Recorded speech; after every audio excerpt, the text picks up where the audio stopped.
Wasiat yang kami mintakan kepada Yang Mulia Al-Habib Muhammad bin Abu Bakar Al-Idrus. Falyatafaddal mashkura.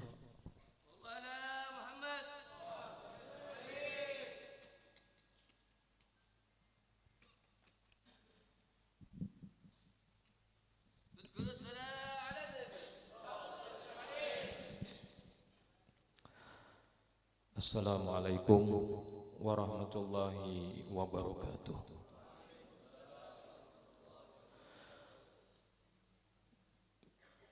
Bismillah walhamdulillah wassalatu wassalamu ala rasulillah Sayyidina wa maulana Muhammad ibn Abdullah wa ala alihi wa sahbihi wa man walah. Qalu subhanaka la ilma lana illa ma 'allamtana innaka antal alimul hakim wa la haula wa la quwwata illa billahil aliyyil azim. Rabbi shrah li sadri wa yassir li amri wahlul 'uqdatam min lisani yafqahu qawli wa saddid lisani wahdi qalbi bihaqqi sayyidina Muhammad. Usturukum ya ahlad darak wa ya ahlal batin wa ya ahlan naubah wa ya ahlan nur. Nawaina ta'allum wa ta'lim wa tadabur wa tadhkir wa naf'a wal intifa' wal ifadata wal istifadah wal hadza la tamassuk bi kitabillah wa sunnati rasulih والدعاء إلى الهدى والدلالة على الخير وابتغاء وجه الله ومرضاته وقربه وثوابه سبحانه وتعالى. أما بعد. Sama-sama kita muliakan dan kita hormati seluruh para habaib, Habib Mustafa Buftem, Habib Ahmad Munawwar, Habib Rahmat Segaf, Habib Alwi Al-Idrus, dan seluruh habaib yang lain yang tidak ulun sebutkan satu persatu, namun insyaallah sedikit pun tidak mengurangkan rasa ta'zim dan penghormatan kepada mereka. Para alim ulama, guru-guru agama, tokoh-tokoh agama istimewa kepada akhina Kiai Haji Ahmad Mu'ti sebagai wasilah terlaksananya acara ini. Jazakumullahu khair. Dan Muallim Muhammad Nur, Muallim samping ulun Haji Hardi, Haji Sarkani, dan seluruh muallim-muallim yang lain yang tidak mampu pula ulun sebutkan. Terima kasih banyak. Jazakumullah khair. Para ulama, guru-guru agama kita yang mana jasa-jasa mereka ini adalah pewaris para nabi, khususnya pewaris baginda Nabi SAW. Kita doakan mudah-mudahan para habaib kita, para alim ulama kita sehat walafiat, dimudahkan segala urusan, diberikan keistiqomahan, sehingga setiap detik-detik dan umur-umur mereka menjadi manfaat untuk umat. Amin ya rabbal alamin. Tokoh masyarakat, para hadirin, santri-santri yang saya cintai, hadirat rahimakumullah. Alhamdulillah pada kesempatan ini ulun haturkan terima kasih banyak kepada keluarga besar Sohibul Haul Kiai Haji Muallim Muhammad Daud bin Tubalus dan seluruh rekan-rekan sekalian, panitia maupun relawan yang sudah mensukseskan acara ini. Mudah-mudahan Allah Subhanahu wa taala membalaskan dengan sebaik-baik balasan dunia dan akhirat. Para hadirin hadirat rahimakumullah, syukur kepada Allah Subhanahu wa taala pada kesempatan ini kita bersama-sama dapat bermuajah, bersilaturahim, berkumpul di dalam majelis hall ini, yang mana tersebut di dalam perkataan Sufyan bin Uyainah, "Inda dzikri sholihin tatanazzalur rahmat." Ketika disebutkan tentang riwayat hidup orang-orang soleh, maka Allah turunkan di situ beberapa rahmat. Atas dasar inilah ulama kita mengadakan peringatan haul atau bertepatan wafatnya seorang alim maupun seorang soleh, dalam rangka sebagaimana disebutkan tadi, dzikru mahasini mautakum, mengingat-ingat tentang kebaikan orang-orang yang wafat di antara kita. Dan memang semestinya orang alim ini harus diingat kebaikannya dan bagaimana sepak terjang kehidupannya agar menjadi contoh. Karena jujur saat ini kita sedang krisis dan langka terhadap panutan maupun teladan. Mungkin kita saat ini berada apa yang disebutkan oleh baginda Nabi SAW di dalam satu riwayat. Beliau mengatakan, innakum asbahtum fi zamanin kathirin fugoha'uhu galilin gurra'uhu wa khutaba'uhu kathirin mu'tuhu galilin sa'iluhu al-amalu fihi khairun minal ilm. Kalian ini, kata Nabi, berada di satu zaman. Itu Nabi mengucapkan ketika beliau masih hidup di hadapan para sahabat. Kalian ini berada di satu masa, di satu zaman. Allah alim.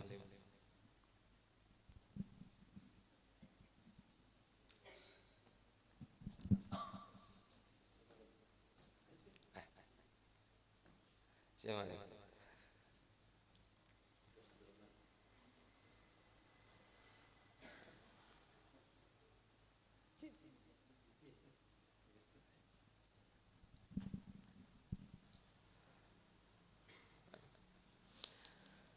Kata Nabi SAW, kalian ini berada di satu zaman yang ketika itu Nabi bercerita di hadapan sahabat.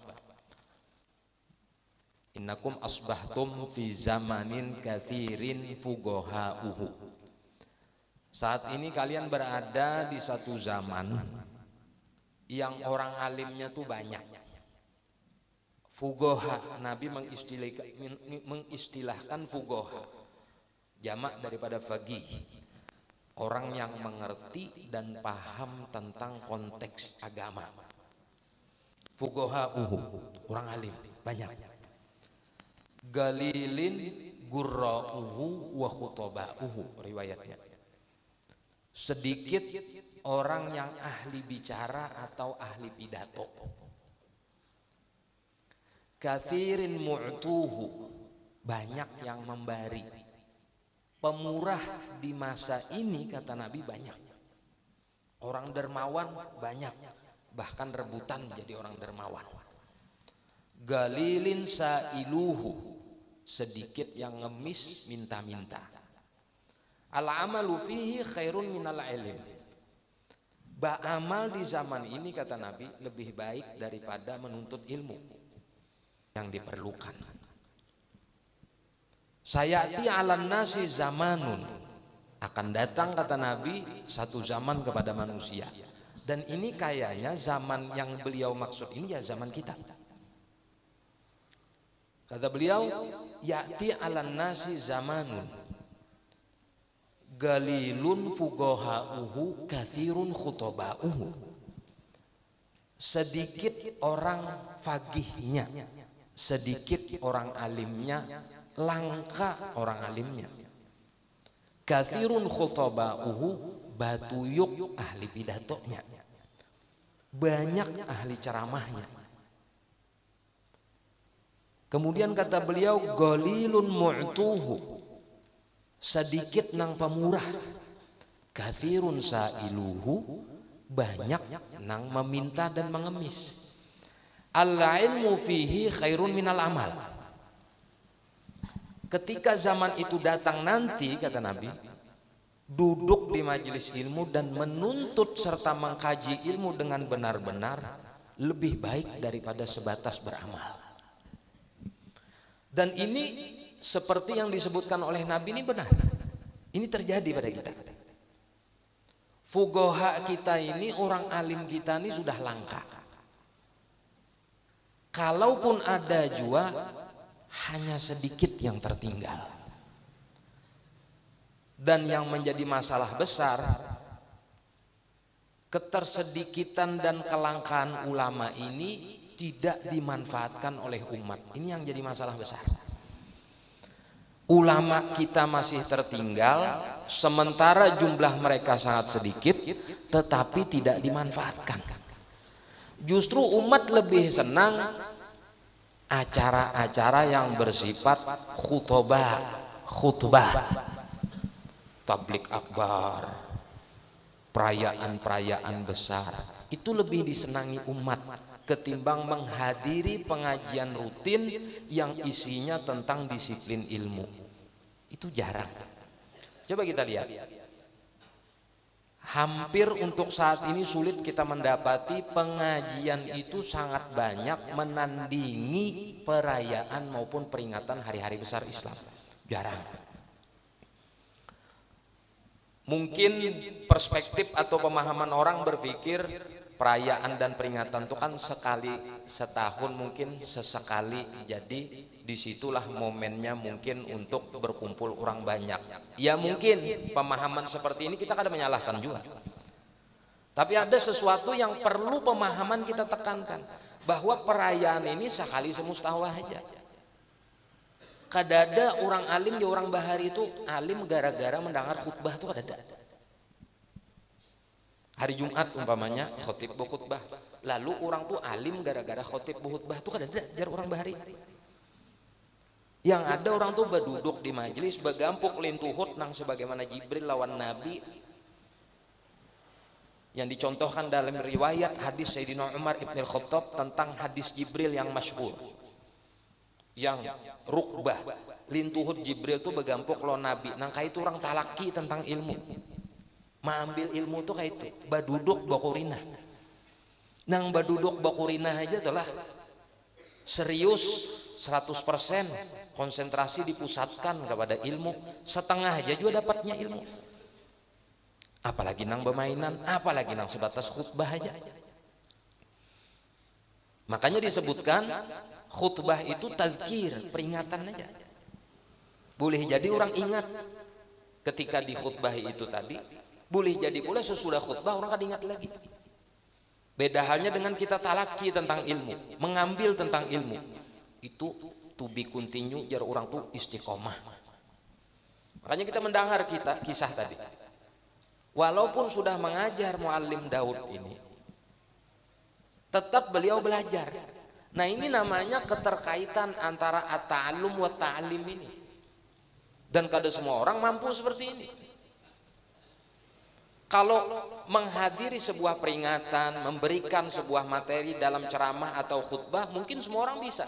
Tapi mengistiqomahkan mengajar, mengistiqomahkan belajar, tidak semua orang bisa. Nah ini yang disebut oleh Nabi, golilun fugoha'uhu, kathirun khutoba'uhu, batuyuk na ahli ceramah. Apalagi bila bulan maulid, bulan-bulan bahasanya itu hari-hari besar, maaf. Orang yang kadang-kadang bukan berkompetensi, kadang mumpuni di bidang ilmu pun, wah ini ceramah. Membuka juga istilahnya jadi orang tuh pendaftaran. Siapa anak ngundang, calling, hubungi kontak person ini. Maaflah, ini bukan menembak atau apa kada. Kalau mu'alim, seorang alim, seorang bujur-bujur yang mumpuni di ilmu, memang semestinya mereka itu mengisi hari-hari besar itu dengan ilmu mereka. Ini kada, bukan orang alim ini. Lalu akhirnya kena hadis dipadahkan firman, makalah ulama dipadahkan hadis. Ini perkataan ulama, bukan hadis, bukan pula hadis marfu yang diangkat derajatnya menjadi hadis. Akhirnya seperti itu. Wah, sementara umat nih berpikir dan baik sangkanya di atas rata-rata. Siapapun, iblis kah bajubah, baik sangka aja. Itu sudah gambaran kadar umat saat ini seperti itu. Sehingga tidak menutup kemungkinan oleh-oleh sesudah hari-hari besar itu macam-macam. Lalu kena betakon lon tuan guru, guru bujurkah?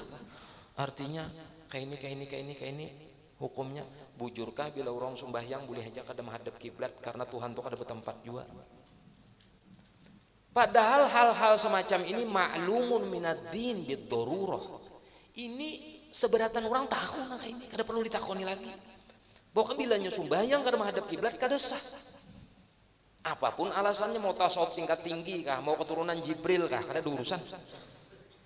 Fawalli wajhaka syatrul masjidil haram, itu dalil qat'i bin nasil Quran. Kasan apa lagi ditakon? Anu ja ada ceramah bulan Maulid tadi boleh aja artinya sembahyang tuh kada menghadap kiblat ke Baitullahil Haram karena Allah tuh kada bertempat. Mun kita fokus menghadap ke kiblat aja berarti kita memadahkan Tuhan tuh bertempat. Ini nang menyampaikan nah ini orang bungul. Berarti nya kada mengerti falyabudu rabb hadzal bait. Kita menghadap ke kiblat tuh bukan menyembah Tuhannya. Bukan menyembah yang Ka'bahnya itu tadi. Tuhan yang kita sembah, cuman arahnya kepada Ka'bah. Falyabudu rabb hadzal bait. Terjadi nang semacam ini.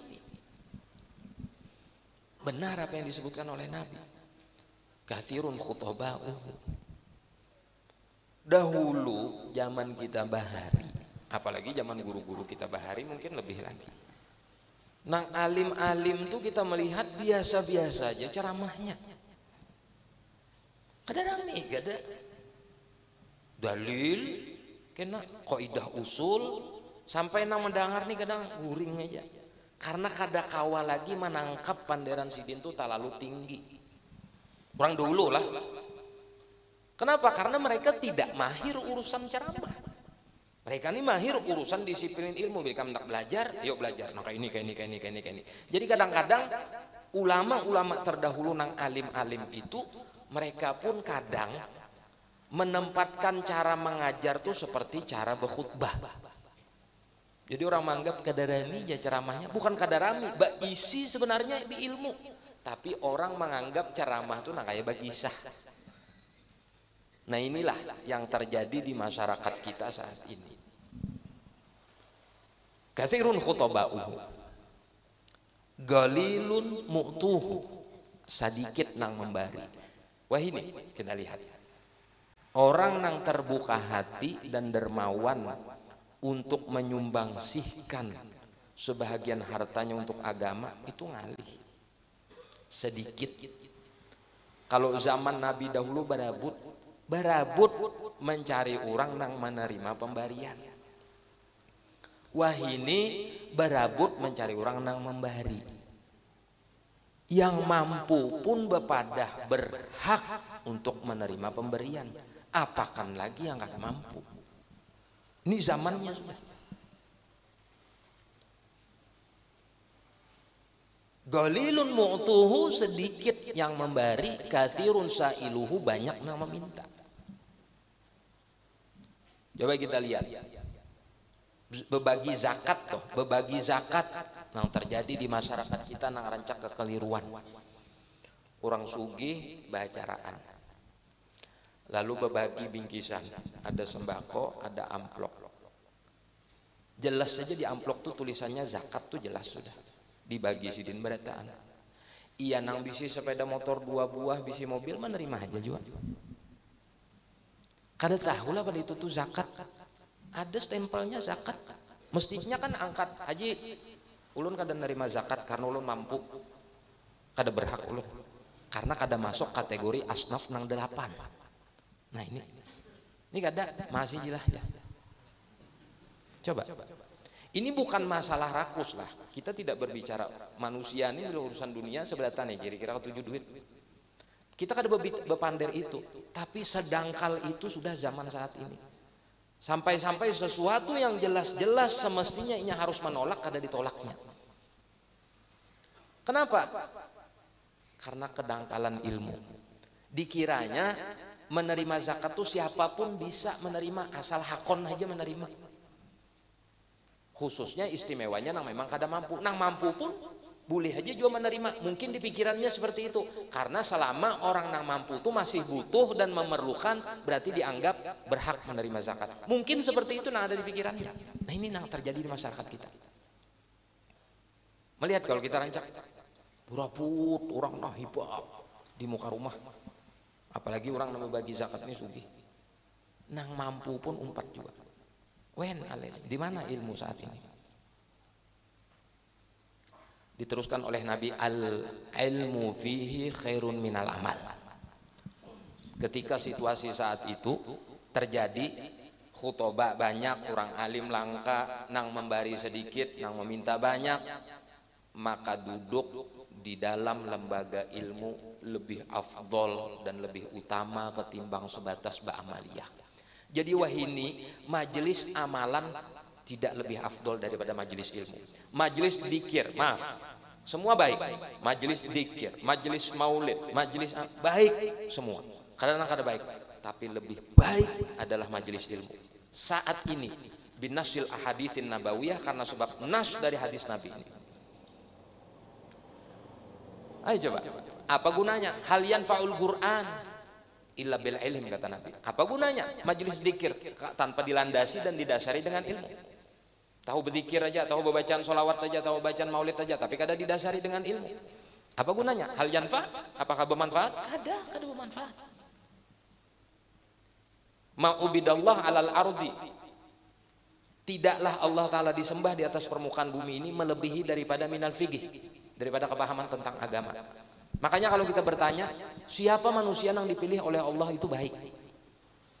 Atau kita bertanya, siapa gerang orang baik yang sebenarnya? Apakah orang baik itu orang yang murah senyum? Apakah orang baik itu orang yang ramah tamah? Apakah orang baik itu orang yang ketujuh bersedekah? Lah, man yuridillahu bi khairan yufaqihuhu fiddin. Orang baik yang dikehendaki oleh Allah itu orang yang diberikan Allah pemahaman tentang agama. Kalau orang tuh diberikan pemahaman tentang agama, pasti orang tuh baik. Minimal mudah inya untuk berbuat baik, karena ada pemahaman agama ini yang mengarahkan inya untuk jadi baik. Mana ada orang baik kalau kada didasari dengan pemahaman agama? Dia tidak akan mampu istiqomah. Lihat orang munafik berbuat baik, kawalah bertahan, karena kawal bertahan. Kenapa? Karena tidak didasari dengan agama. Kalau didasari dengan agama, kebaikan apapun akan bisa dikelola dengan bagus. Bersedekah akan bisa dikelola dengan bagus.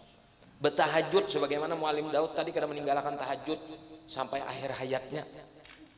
Itu bukan seperti orang yang tidak paham agama bertahajud. Kalau orang yang kada paham agama bertahajud langsung 11 rakaat.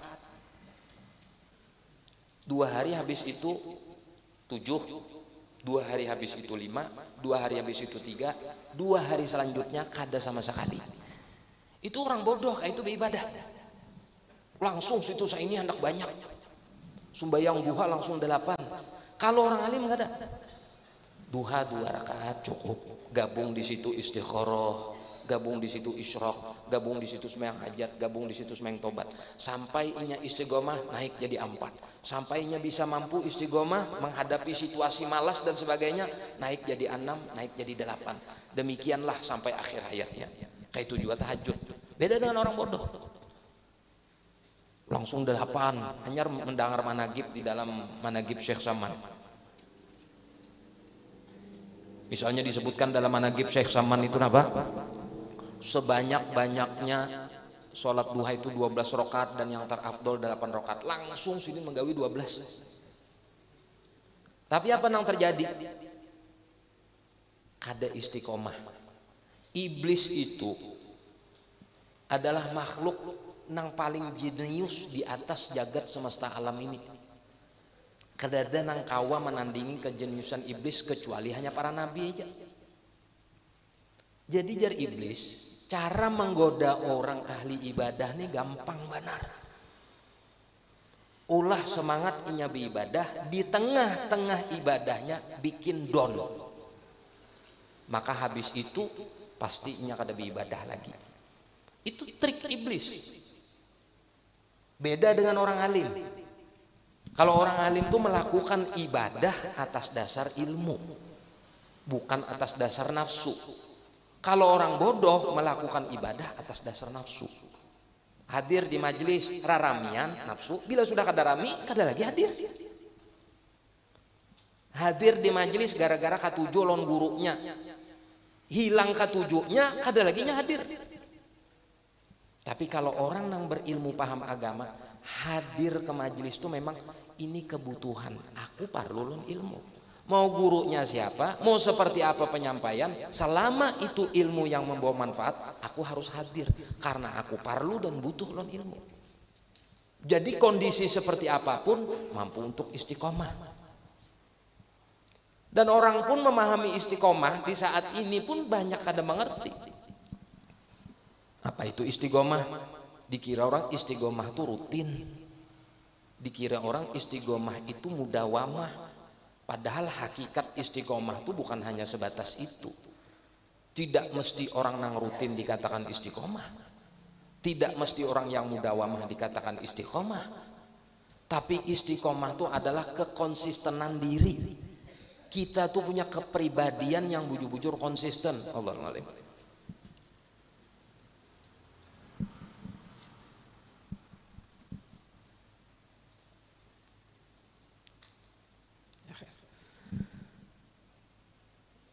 Jadi istiqomah itu kekonsistenan diri.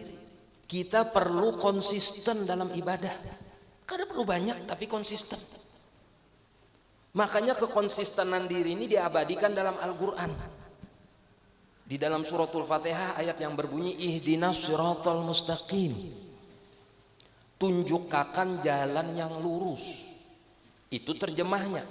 Maknanya selalu bimbingkan di dalam rel kekonsistenan. Jadi kita tuh kada berubah. Hari ini kita duduk memantapkan hati dalam rangka belajar. Biar gempa, biar posisi seperti ini, konsisten kita tuh kada berubah. Keistiqomahan kita berpegang kepada ilmu tuh kada berubah. Ujar guru kita nih haram binasil Quran wal ahadits. Apapun kondisi yang datang kada berubah haram. Nah ini kan kada. Hukum ja kadang bisa berubah. Kada konsisten. Kada istiqomah namanya. Kenapa? Karena ibadah yang dibangun bukan atas dasar ilmu tidak akan membuahkan hasil kekonsistenan di dalam ibadah tersebut. Itulah kenapa disebut oleh Nabi al-ilmu fihi khairun minal amal. Ilmu di akhir zaman saat ini lebih afdol daripada amal. Karena berapa banyak orang yang beramal di akhir zaman saat ini tidak didasari dengan ilmu. Padahal kita tahu ibadah yang tidak didasari dengan ilmu tidak akan pernah diterima. Bahkan nas hadis menyebutkan la faqihun wahidun mutawarri'un asyaddu ala syaitan min alfi abid wari. Satu orang berilmu itu yang berusaha untuk warok, belum warok lagi, berusaha untuk warok, itu lebih berat bagi syaitan ketimbang menggoda 1000 orang ahli ibadah yang sudah warok. Lalu para ulama mentafsirkan hadis ini. Ketika Nabi menyebut ahli ibadah, berarti ahli ibadah ini bukan orang bungul. Kalau orang bungul, kada mungkin diterima ibadahnya. Berarti ini orang berilmu juga, tapi ibadahnya lebih banyak daripada ilmunya. Terkadang ilmunya itu hanya sebatas kefarduan saja, tidak melebihi daripada hal-hal yang merusak ibadah. Berilmu juga orang ahli ibadah nih. Lebih berat bagi syaitan menggoda orang yang satu fagih, alim bujur-bujur konsisten. Nah ini fagih yang dimaksud di sini, fagihun mustaqim. Faqih alim yang punya kekonsistenan diri dalam disiplin ilmu. Mutawarri'un berusaha untuk warok, belum warok lagi. Itu lebih berat bagi iblis menggoda ketimbang ahli ibadah tadi. Kenapa? Karena ahli ibadah ya kayak tadi. Tahajud misalnya. lalu merasakan lezatnya tahajud. Maka ini disebutkan oleh para ulama, jangan tertipu dengan manisnya ibadah, karena manisnya ibadah itu akan menghijab kita kepada tujuan utama kehadratnya Allah. Orang kadang merasa manis, nyaman banget aja tahajud ya. Saking nyamannya ya nang ungkap di media sosial, alhamdulillah bisa tahajud. Ya, itu fakta itu. Ini kita berbicara ilmu lah. Kita tidak berbicara bib untung juenya tahajud daripadanya bermaksiat. Ini kita kada berbicara itu. Ini kita sedang berbicara ilmu. Karena ketika kita berhadapan dengan orang bodoh, melayani orang bodoh seperti ini, nya kada paham ini maksud ini. Lezatlah hanya merasa dengan ilmu. Satu waktu akhirnya sampai kena masanya iblis harus menggoda pada finalnya. Lalu di dalam tahajud tuh kena timbul cahaya di pesujudan ini. Bisa terjadi itu. Apa nang terjadi? Lalu ada nang di dalam pemikiran ini, aku ini sudah sampai, aku ini sudah wasil. Apalagi karena ada suara kada berurang bahwa ikam sudah wasil, ibadah ikam kada perlu ditingkatkan lagi, cukup sampai di situ aja dan ikam sudah wasil, maka silahkan ikam bebas menggawi apapun yang selama ini terlarang pada pandangan syariat. Apa nang terjadi? Iya nang kalau bahasa kita tuh tamat, kada lagi ibadah, karenanya merasa wasil. Yang demikian ini pernah terjadi di zaman Syekh Abdul Qadir Jailani. Ini orang seperti Syekh Abdul Qadir loh, 4 madhab menguasai Syekh Abdul Qadir Jailani itu. Dan memberikan fatwa di dalam mazhab Imam Syafi'i dan Imam Ahmad bin Hambal. Digoda oleh iblis. Kayak itu godaannya. Berbentuk cahaya lalu datang iblis tadi berpander, ana robbuk ya Abdul Qadir, ana robbuk, aku Tuhan ikam. Lagot abah tulaka jami al muharramat, aku izinkan ikam menggawi nang diharamkan. Kita kalau di posisi seperti itu, nyata benar sudah kita nih sasat. Iya jelas. Karena keterbatasan ilmu kita memahami itu. Tapi tidak kepada sosok Syekh Abdul Qadir. Justru beliau melempar iblis itu tadi dengan sendal beliau, ikhsa ya la'in, menjauhlah wahai terlaknat atau terkutuk. Lalu cahaya tersebut berubah, akhirnya menjadi awan hitam, kemudian hilang. Timbullah suara berbunyi, wahai Abdul Qadir, sungguh engkau selamat karena pemahaman engkau yang luas tentang ilmu agama. Sesungguhnya aku telah menyesatkan semisal kejadian ini lebih 60 ahli tarikat semacam ikam. Artinya orang yang semacam Syekh Abdul Qadir di masa itu kin sasat gara-gara ujian iblis nang kayak ini. Laki apa kita nih nang babaya sangkut ilmu. Coba. Ya nah itu tak. Nah makanya Nabi itu jujur madahan, al ilmu fihi khairun minal amal. Kaji bujur-bujur ilmu tuh, jangan nanggung. Dan Nabi mengatakan utlubul ilma minal mahdi ilal lahdi, itu bukan sembarangan. Bahwa orang mengkaji ilmu itu sepanjang umurnya pun ia tidak akan mampu mencapai kesempurnaan ilmu karena terlalu luas ilmu itu. Makin luas ilmu kita, menggoda kita iblis ini makin harap juga. Bila orangnya alim ganal, iblisnya pun alim ganal juga. Kada mau iblisnya nang ecek-ecek, kada mau. Ente pernah mendengar Imam Ahmad bin Hambal dulu talaki cerita ini Imam Ahmad bin Hambal. Ada yang sebagian menyebutkan Al-Imam Abdullah bin Mubarak. Ketika beliau dalam posisi koma, orang koma itu kan antara hidup lawan mati, belum sadar tuh. Itu sebahagian murid-muridnya membisiki di telinga mentalkinkan karena khawatir mungkin beliau ini akan meninggal. Ditalkinkan la ilaha illallah, la. Dijawab naka itu. Bingung orang, kenapa nih ini kada hendak ditalkinkan? La ilaha illallah, la, sampai 3 kali. Waduh bahaya ini ya murid-murid Imam Ahmad bin Hambal. Kalau bahasa kita ajin suul khotimah juga guru kita nih. Sampai akhirnya selesai beliau melalui fase bahasa kita tuh nang koma tadi tersadarkan. Lalu ditanyakan, wahai guru, Kami tadi mentalkinkan kepada pian, malum kami menyangka mungkin pian akan meninggal dan sebagainya. La ilaha illallah 3 kali, pian menjawab tidak dengan 3 kali itu tadi. Jadi kata Imam Ahmad bin Hambal, saat itu aku sedang berdebat, berdialog dengan iblis. Aku tidak mendengar la ilaha illallah, tapi aku berdialog dengan iblis. Iblis datang kepadaku mengucapkan futtani, ikam terbebas daripada belengguku, sebanyak 3 kali. Futtani, futtani. Lalu aku jawab tidak. Loh kenapa?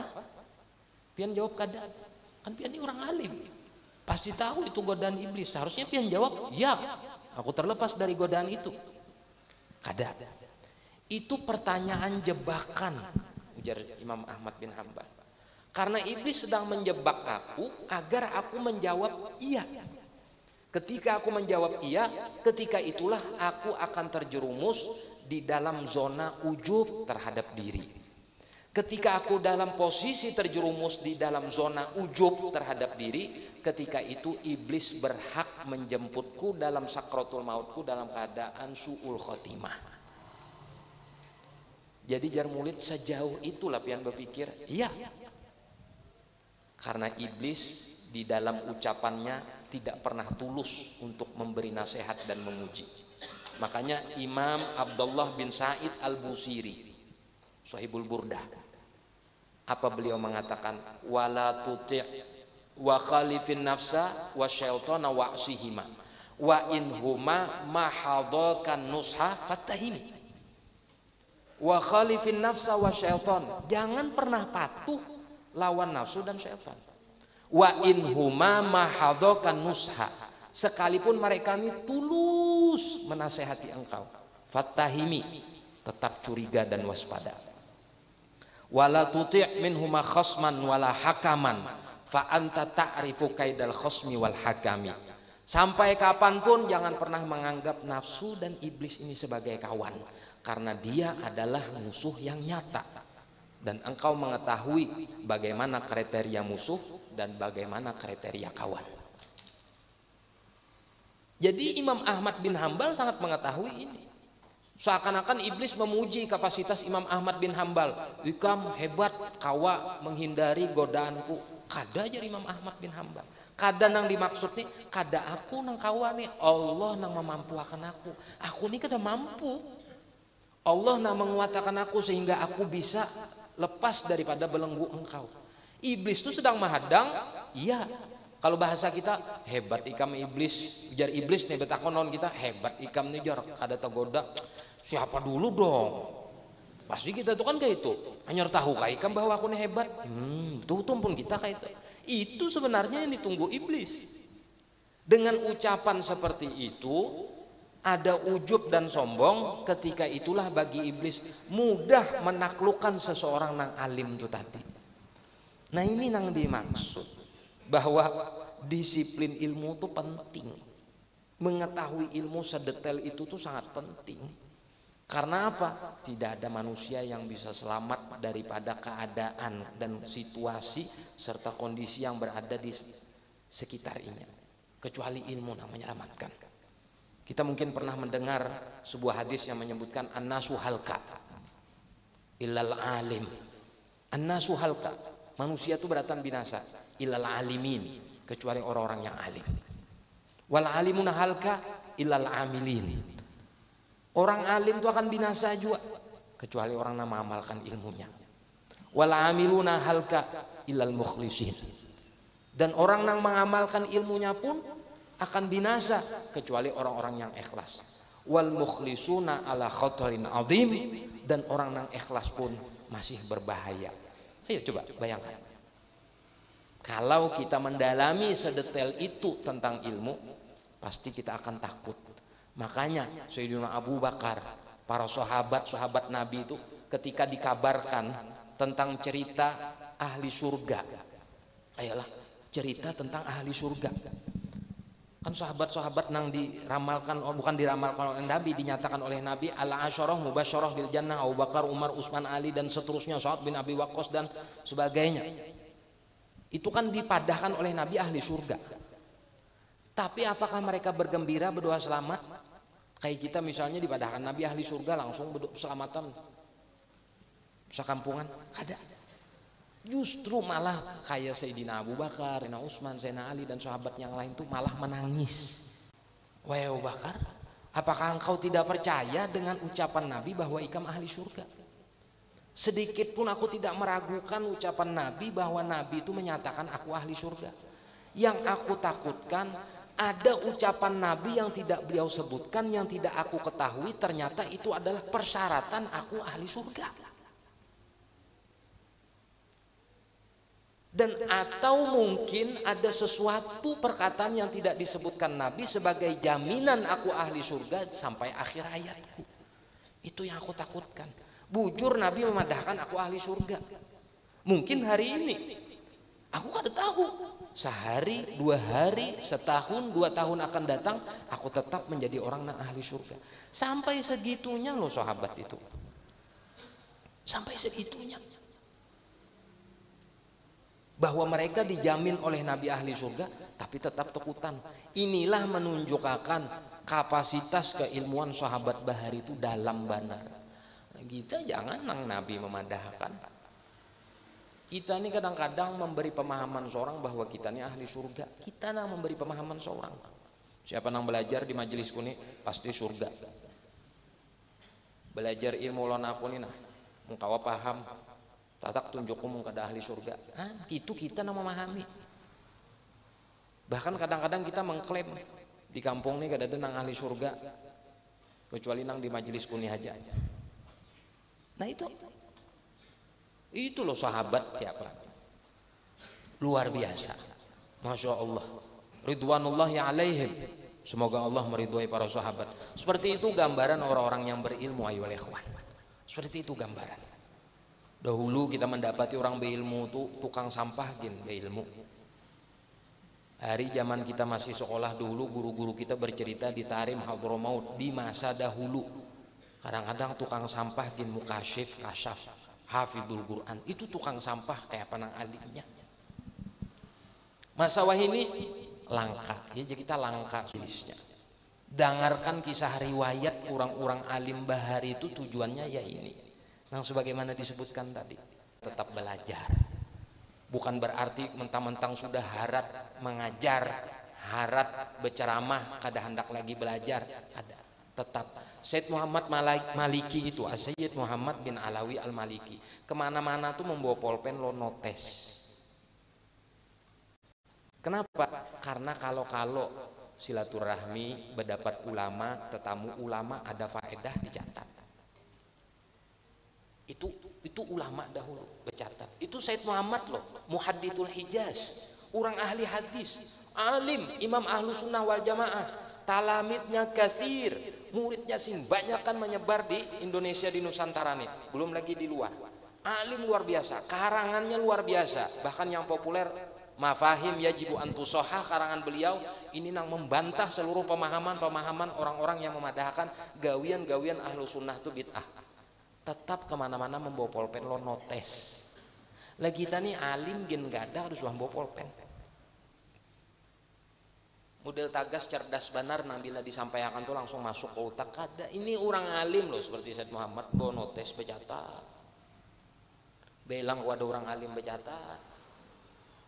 Beda memang kualitas orang dahulu. Kalau orang datang mencatat dulu ke orang alim. Betakon fatwa, betakon ilmu, bercatat. Wah ini kita betakon nang kayak perdagangan supaya sukses. Itu aja pun kita isinya. Kada salah bang, cuman itulah membedakan kualitas orang terdahulu dengan kualitas orang saat ini.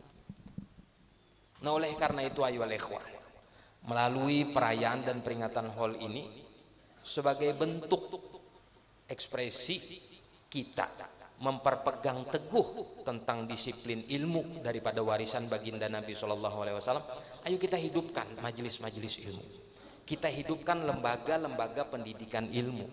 Karena baginda Nabi itu tidak meninggalkan warisan apapun, tidak meninggalkan warisan tanah, tidak meninggalkan warisan harta. Yang ditinggalkan oleh Nabi itu ilmu. Bahkan Nabi menyatakan faman akhadahu faqad akhadha bihadzin wafir. Orang yang mengambil ilmu itu mengambil pemberian dan perbendaharaan yang sangat besar. La dunia wala apa. Satu bab kita belajar ilmu lebih baik daripada dunia dan seisinya. Sebagaimana 2 rakaat sembahyang sunat fajar itu lebih afdol dan lebih utama daripada dunia dan seisinya. Maka belajar satu bab ilmu lebih baik pula, lebih utama pula daripada dunia dan seisinya. Bahkan bisa lebih daripada 2 rakaat qabl fajar kalau kita belajar ilmu. Untuk kondisi dan situasi saat ini kepada kita. Nah inilah gunanya. Kenapa dzikrus sholihin tatanazzalur rahmat, menyebutkan tentang orang soleh itu turun rahmat. Rahmat yang dimaksud ini min jumlatir rahmatillah, termasuk jumlah bentuk rahmat Allah kepada kita adalah kita menyadari bahwa seperti itu gambaran orang-orang yang alim. Belajar, mengajar, istiqomah, membantu perjuangan agama, kada pemalar, pemurah, mengikuti konsep Nabi, kada pernah meninggalkan amal ibadah yang disunahkan oleh Nabi, semisal duha, semisal tahajud. Yang keistiqomahan itulah yang menghantarkan almarhum Sohibul Hol menjadi orang yang saat ini kita hauli. Kita tuh hendak kayak tujuan, ikuti mereka. Jangan hanya sebatas membanggakan aja. Apa gunanya membanggakan ulama kalau kita kada mengikuti? Hanya sekedar membanggakan. Kan mencintai itu bib walaupun walam yalhaq bihim, walaupun tidak menyerupai dan mengikuti mereka, tetap diserupakan kepada mereka. Itu tentang hadis pemahaman ketika Anda tidak mampu mengikuti. Ini Anda mampu mengikuti tapi Anda tidak mau. Itu masalahnya. Kawah aja mengumpati duha tapi kada hendak, lalu bepadah mencintai. Maka cinta yang seperti inilah yang disebutkan oleh para ulama cinta nang dusta. Lain kada mampu, aku kada kau mengikuti tahajud sidin nang sekian, aku kada kau mengikuti kayak Imam Ahmad bin Hambal 1000 rakaat sunnahnya, aku paling kawah 2 aja. Nah ini walaupun wa'alam yalhaq bihim, walaupun tidak menyerupai mereka dalam ibadah, tetap diserupakan kepada mereka.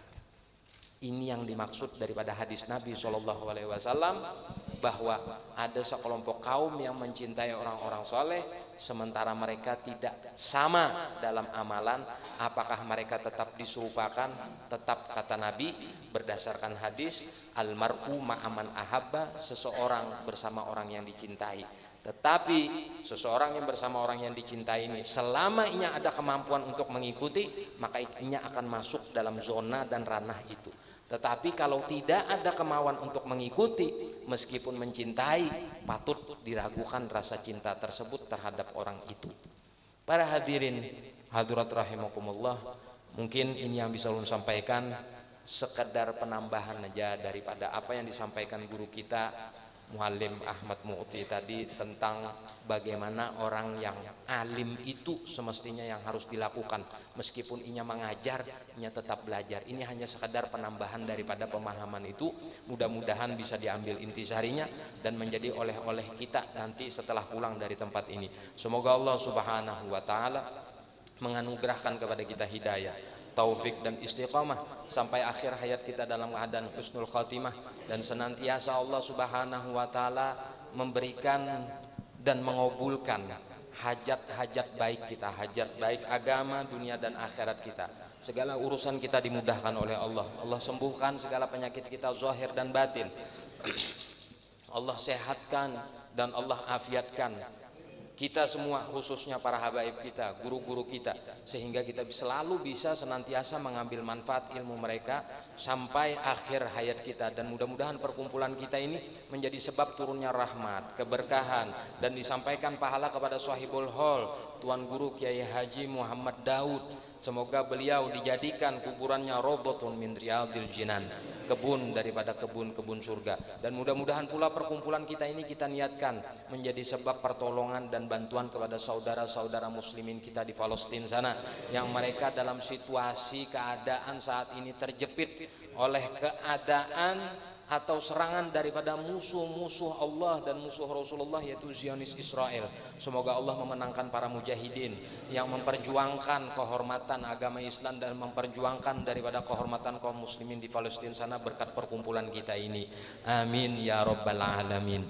Demikian yang bisa saya sampaikan, mohon maaf atas segala kekurangan. Terima kasih banyak atas segala perhatian. Hadanallah wa iyyakum ajmain. Assalamualaikum warahmatullahi wabarakatuh.